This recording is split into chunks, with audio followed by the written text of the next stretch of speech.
Hello everybody, welcome back to my channel. This is Kathy at Attic Treasures, etc.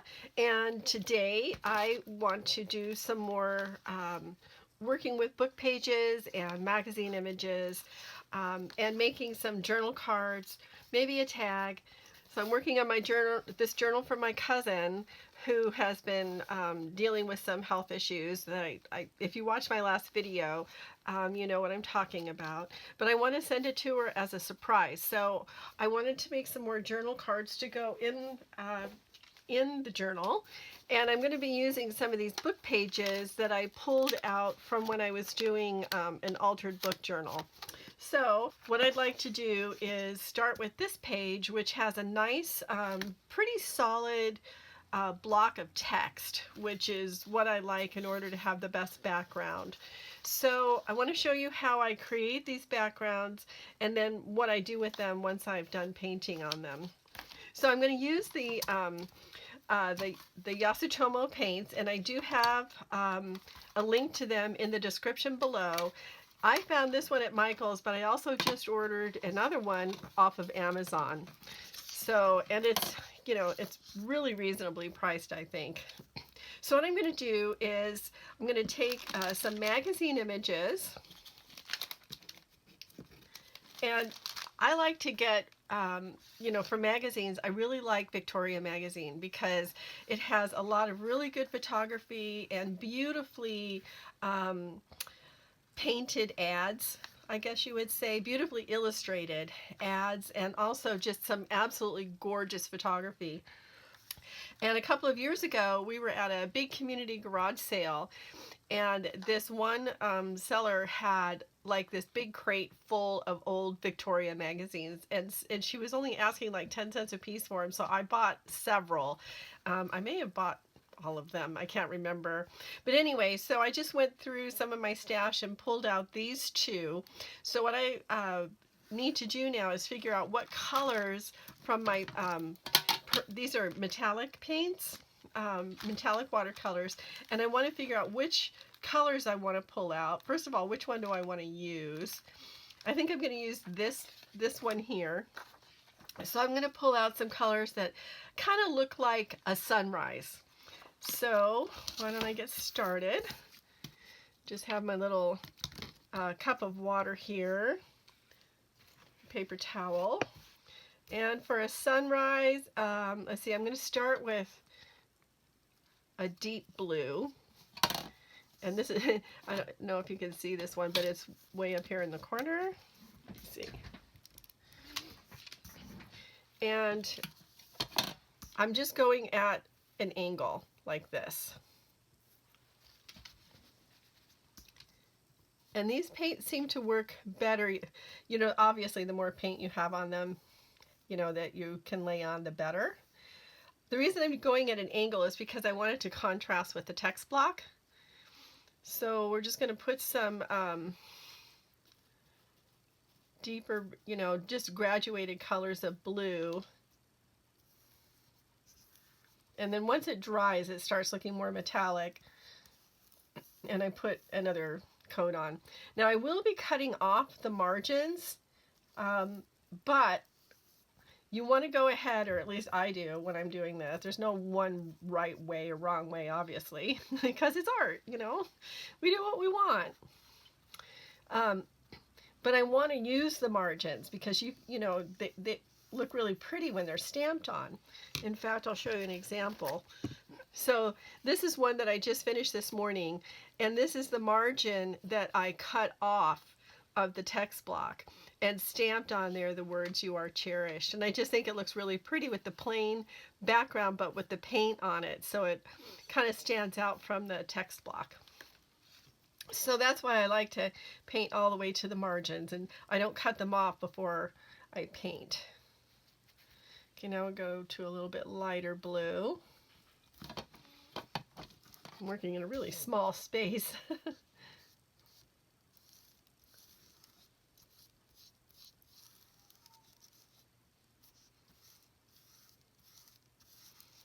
And you don't have to be an artist, obviously, to do this. You just have to, you know, want to use some color. Okay, now I'm going to start with the pinks, like this really pretty red violet here.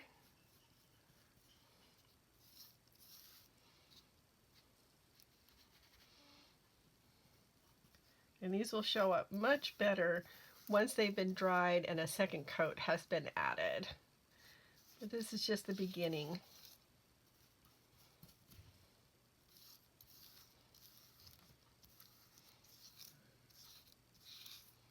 We have some absolutely beautiful childhood memories together, my cousin and I.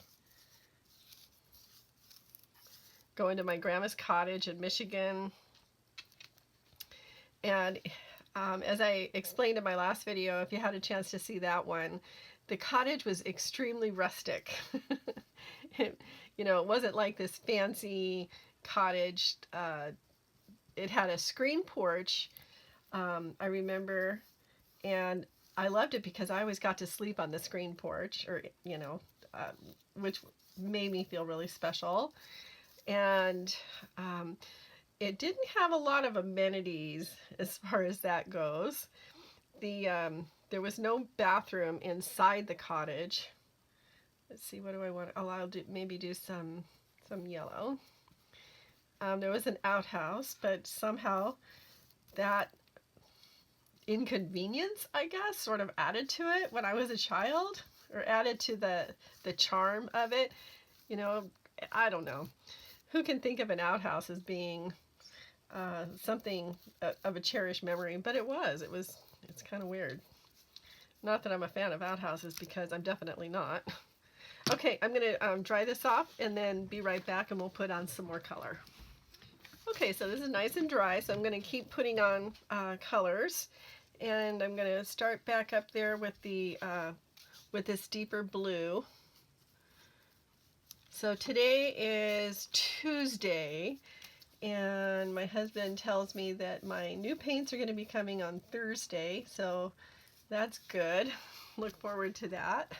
So where was I? So my the beach that we used to go to, because this cottage was in Michigan, close to Lake Michigan, and we would all go to the beach, and to get down to the beach, there was this really long green staircase. And of course, back then, coolers didn't have, you just had to have two people carry the cooler. They didn't have any wheels or, anything like that, which wouldn't have worked very well on that staircase anyway. So carrying down loads of blankets and pails and little shovels and beach balls and the cooler, and we wanted to make sure that we got everything in one trip. So there were four kids in my family, and then my cousin and her parents and my aunt and uncle, and so we'd all go down there, and then we'd spread out the blankets and blow up the rafts and all that other kind of stuff. But of course, we would get totally covered in sand. And when we would get back to the cottage, since there was no shower or anything, I remember my dad just hosing us all off with the hose to get the sand off of us before we could go in and get changed out of our bathing suits. But it was just, one of those things that you remember your whole life.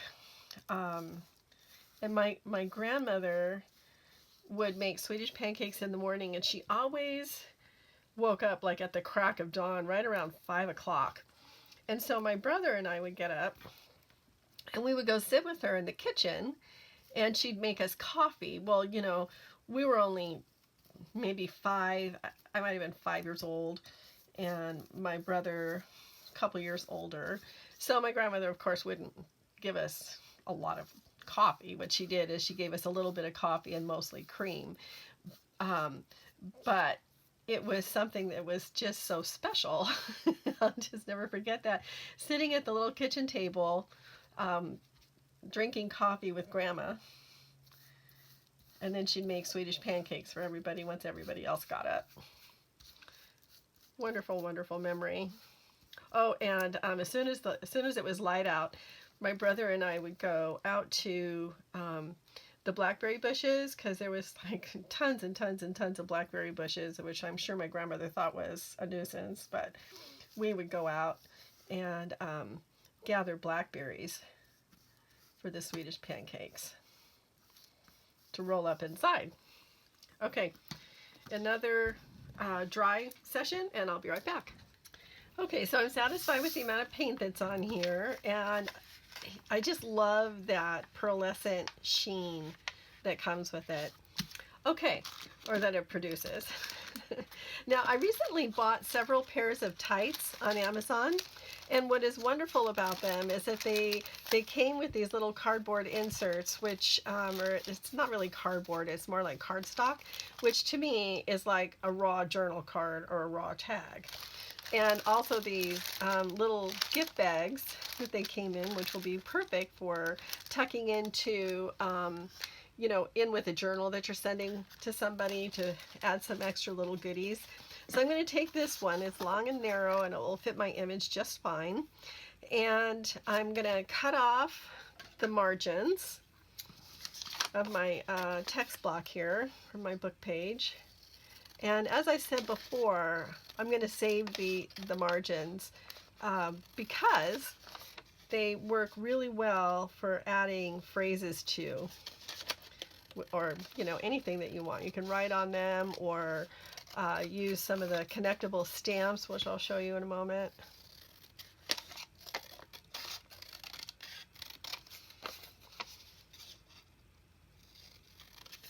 Or use them in a masterboard. You know, anything that you want to do with them. But it would be a shame to waste these pretty strips of paper just because they were in the margin. Okay, so I'm going to set those aside for future use. And I'm going to, I'm just going to put some glue stick on here on the back and glue it to my, my piece of cardstock there. Just using Scotch Create glue stick, which works really well. And I'm going to, I'll turn it over like that so you can see more what I'm doing. I'm going to leave a little bit of a margin around it, except it won't be on the top. And then that way, but I want to get it straight on there. Let's go this way, be easier. So that way I can wrap it around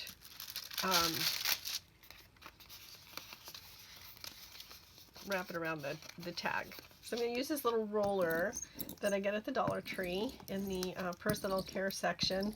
Make sure that the book page is adhered really well.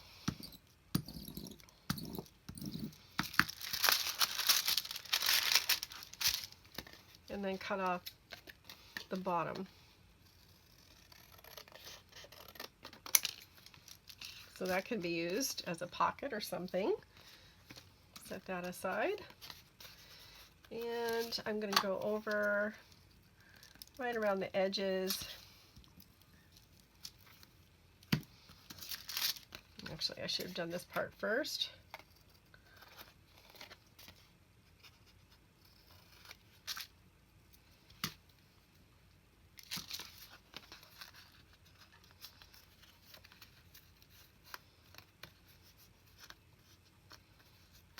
Just folding it around. You don't have to fold it around.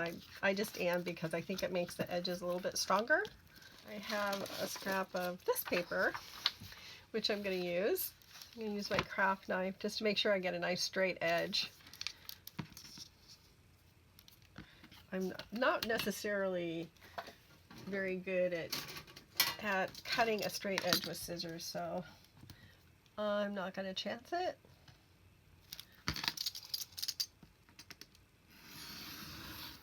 Okay, that'll just fine.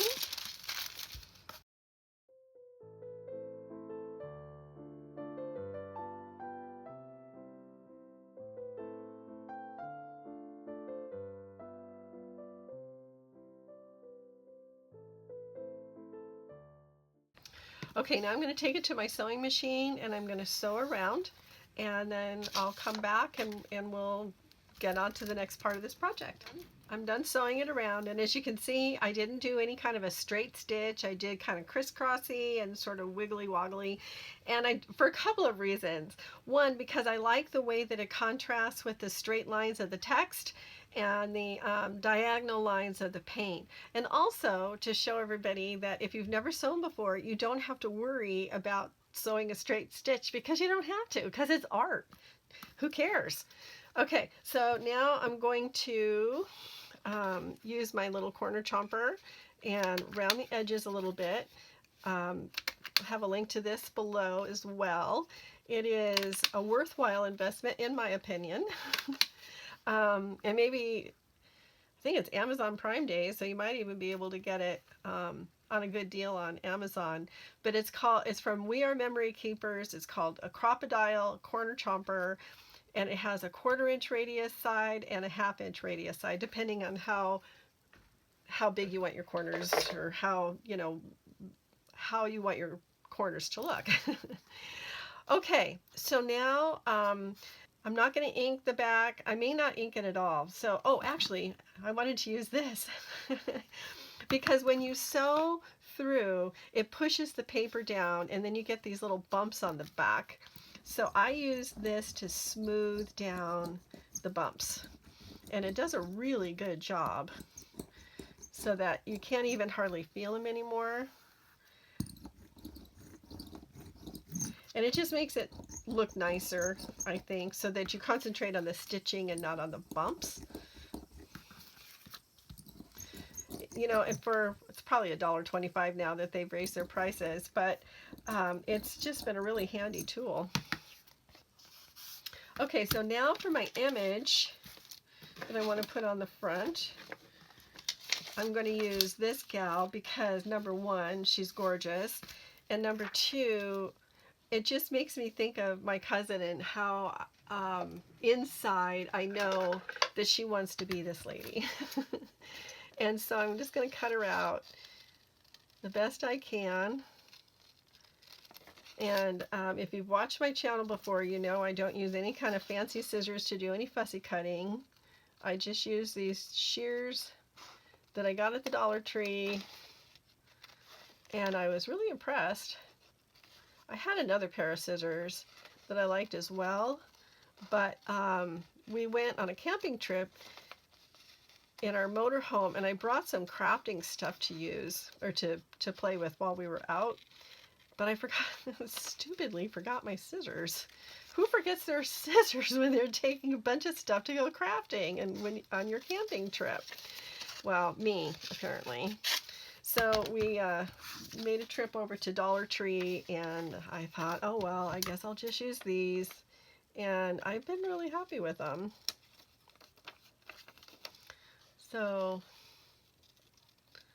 if you're worried about what kind of scissors to use for fussy cutting, don't. Perfectly fine, just use whatever you have. And they don't have to be fancy. I've seen lots of questions, like on Facebook and stuff. What are the best scissors to use for fussy cutting? Well, whatever scissors you have. Except not my fabric scissors. Anybody who tries to cut paper with my fabric scissors is in for, well, they're just going to be in big trouble. Let's just put it that way. The only paper my fabric scissors cut through is pattern paper.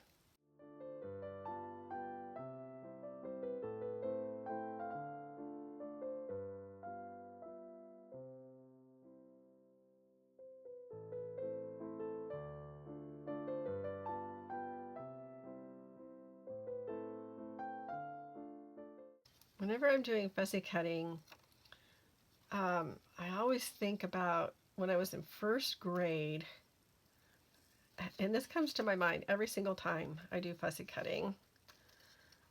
My mom had been in a really bad car accident, and my teacher, you know, in the aftermath of it and the weeks afterward, my teacher could tell that I was emotionally upset about that, because she said my cutting wasn't as good.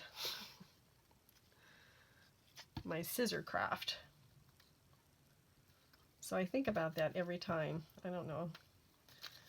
It's a weird memory to bring up, but she's fine. Or, well, my mom passed away several years ago, but she recovered from the accident just fine. So let me finish cutting out the rest of this. I'm going to finish cutting it out off camera, and then I'll be back. All right, so I have this beautiful lady cut off, but I think she needs some wings. So I'm going to take this butterfly. It's a Tim Holtz butterfly, and I'm going to modify it a little bit by cutting off the little bug portion and also the margin. And I'm going to take some vintage photo and just go around the edge of the butterfly so that the white part isn't really showing. And also around where these maybe little extra pieces of blue paper are, so they're not as noticeable. And actually this arm right here, I might end up just cutting it off because I want to put the wings right there. And I don't think we need to have her hand poking out behind the wings. So I'm just going to cut her little arm off. Yeah, I like that. Okay, so I'm going to get her glued on except for her arm because I want the wing to go underneath her arm. So we're going to just get her head, her leg there.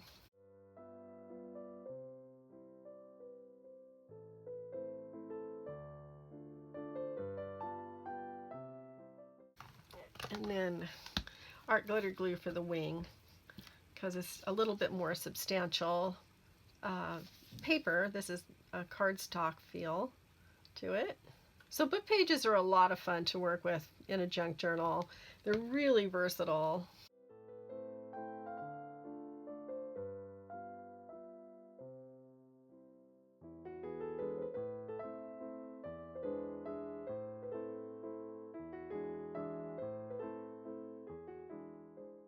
Okay, I love that. Okay, so this needs a sentiment. And this is where I'm going to pull out some of these pages, or the margins. I think I'll use the blue. And I've got these connectable stamps. I don't know if you've seen these on the internet at all, but they're really handy. So you just, connect them together to make words. So I'm going to make one that says pure joy. So I'm going to look for the letters that I need without you having to watch me dig through this. So I'll be right back. Okay, so now I have my stamps and it spells out pure joy. And to make a space, you just take one of the letters and you turn it upside down, and then that will create the space. So I'm going to use this black archival ink. Make sure that it's, you've got lots of ink on your stamp, and then you just go for it.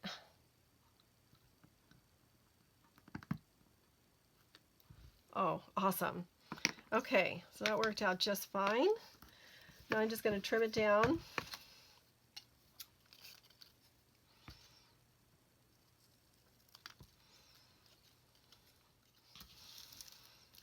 And I'm going to put it right down here in the corner. Just use glue stick for this.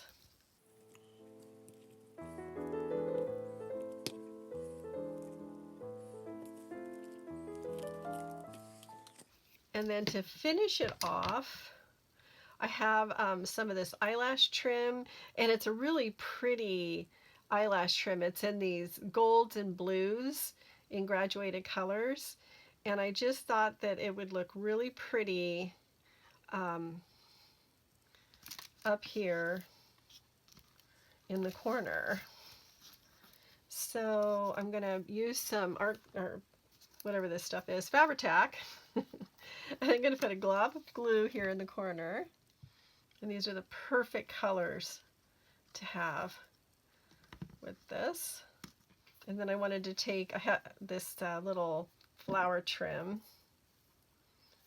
and maybe put it right on top. Let's see.